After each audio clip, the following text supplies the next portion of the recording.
Waouh! Tous tes amis t'envoient des messages, ils partent en week-end à Atlanta et ils te disent que tu dois absolument y aller. Tu cèdes à la pression et acceptes de les accompagner. Le voyage se passe bien et il ne te reste plus qu'un billet de 20 $ dans ton portefeuille, 5 jours avant ton prochain salaire. La prochaine fois, il vaut mieux rester à la maison, se préparer un bon repas et éviter d'aller taper dans ta tirelire pour dépenser de l'argent que tu n'as pas. Avoir une nouvelle voiture à 21 ans, c'est bien, mais ce n'est probablement pas le meilleur moment. Tu devras aller à la banque et demander un prêt, ce qui signifie que tu devras le payer pendant des années. Celle que tu as en ce moment est vieille, certes, mais elle fonctionne très bien. Si tu n'as pas encore de voiture, regarde les occasions, ça t'aidera pour tes finances. Manger des ramen à l'université, se couper les cheveux soi-même et acheter des produits d'occasion peut t'aider à économiser quelques euros. Mais voici quelque chose qui fera encore plus la différence. Demande des bourses d'études et cherche à obtenir des aides basées sur le mérite. Achète des livres d'occasion partout où tu peux en trouver, car ton emploi à temps partiel dans un restaurant ne suffira pas à tout payer. Si tu sais qu'il n'y a pas beaucoup d'argent qui rentre, divise tes ressources en fonction de ce qui est strictement nécessaire. Un montant X va pour les courses, Y au loyer et Z aux autres dépenses de la vie courante. Le montant dépend de toi. Mais efforce-toi de vivre avec un certain budget jusqu'à ce que tu aies assez d'argent pour faire des folies de temps en temps. Assure-toi de ne pas avoir de difficultés à satisfaire tes besoins quotidiens. Un bon moyen d'y parvenir est de rechercher des produits en ligne avant d'aller au magasin et de les acheter. Tu sauras exactement combien tu dois emporter avec toi et tu ne dépenseras pas un centime de plus que ce que tu avais prévu. Utilise des coupons de promotion si tu peux et regarde les soldes. Il y a des chances qu'il y ait des choses dont tu aies besoin. S'inscrire à l'université pour faire un master n'est peut-être pas non plus la meilleure solution pour le moment. Essaie plutôt de faire un stage non rémunéré. Un stage rémunéré est évidemment encore bien mieux.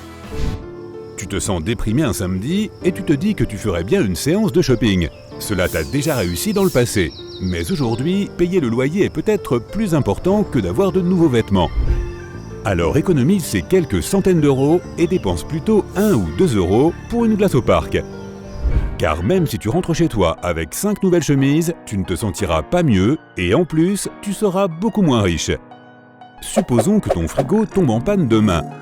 Tu devras aller au magasin presque tout de suite avant que toute ta nourriture soit périmée. Si tu n'as pas d'économie, tu risques d'être un peu dans la dèche, ou pire.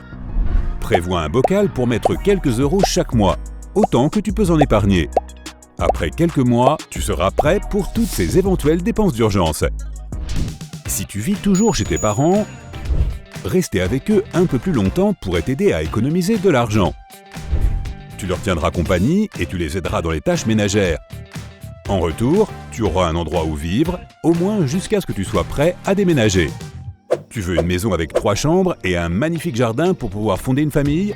Épargne-toi des maux de tête et attends d'être prêt à t'engager. C'est beaucoup de stress et tu devrais peut-être éviter de te faire déjà des cheveux gris.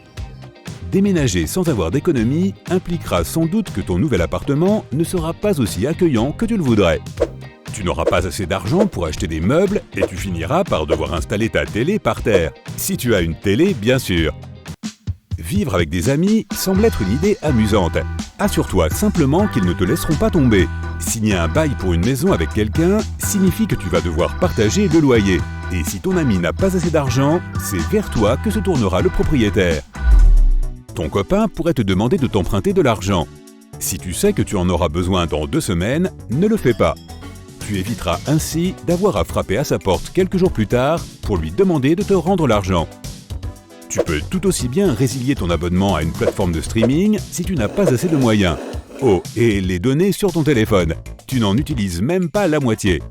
Appelle ton fournisseur de services et passe à un forfait moins cher. L'emploi que tu as au vieux moulin du coin est devenu trop ennuyeux et tu n'es pas sûr que ce soit la carrière que tu souhaites pour toi. Ce n'est pas grave, tu es jeune, c'est donc le moment de tenter ta chance et d'investir dans ton avenir. Il y a une nouvelle start-up qui fait de la publicité au centre-ville. Imprime ton CV, va là-bas et dépose-le. Il s'agit d'une entreprise liée à la technologie, un domaine dans lequel tu aimerais travailler et qui paie bien. Même s'ils sont au complet pour le moment, tu pourrais recevoir un appel de leur part ultérieurement.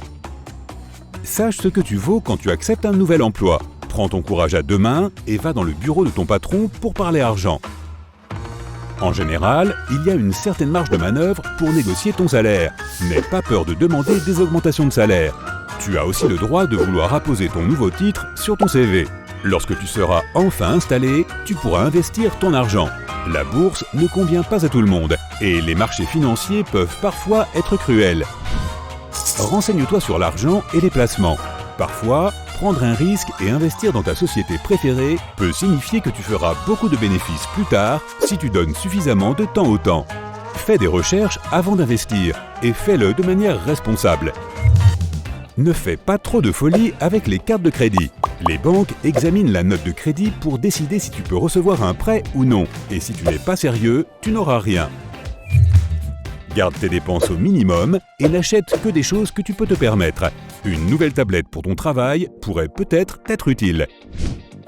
L'alarme que tu as programmée pour payer ta facture de téléphone sonne. Mais tu es en train de rédiger une note de frais, alors tu décides de la payer plus tard. Quelques jours passent et la facture est en retard. Les employés de la banque secouent la tête en signe de désapprobation et retirent des points de ta cote de crédit. Assure-toi de payer la facture le jour même pour éviter des situations stressantes. Vérifie toujours ton score de crédit. Tu pourrais remarquer une erreur concernant des dépenses que tu n'as pas effectuées. Contacte ta banque pour contester cette erreur avant qu'il ne soit trop tard. En prévision de ta retraite, ouvre un compte d'épargne. Ainsi, dans quelques années, tu pourras vivre au bord de la mer avec tes lunettes de soleil ou voyager à travers le monde et profiter de la vie à la cool. Avant de décider d'ouvrir un compte commun avec ton conjoint, discutez de ce qui se passera si vous vous séparez et ce que chacun de vous peut verser sur le compte. Cela peut être une bonne idée de garder les finances séparées. Si les choses aboutissent à un mariage, une énorme fête avec une centaine de tables, de la nourriture de toutes sortes et le meilleur orchestre qui soit, ce n'est peut-être pas la bonne solution pour vous si vous ne pouvez pas vous le payer. Faites une liste d'invités avant de faire quoi que ce soit. Établissez une liste de ce que vous pouvez vous permettre et évitez de dépasser votre budget. Un mariage plus petit peut être préférable. Quoi que tu fasses, parle toujours des finances avec ta femme ou ton mari. Si tu veux investir dans une nouvelle propriété, acheter une nouvelle voiture ou ajouter une nouvelle pièce à la maison, discutez-en au préalable. Sinon, tu risques de rentrer à la maison avec une nouvelle voiture pour ta femme et ta femme avec une nouvelle voiture pour toi. Ce serait vraiment quelque chose.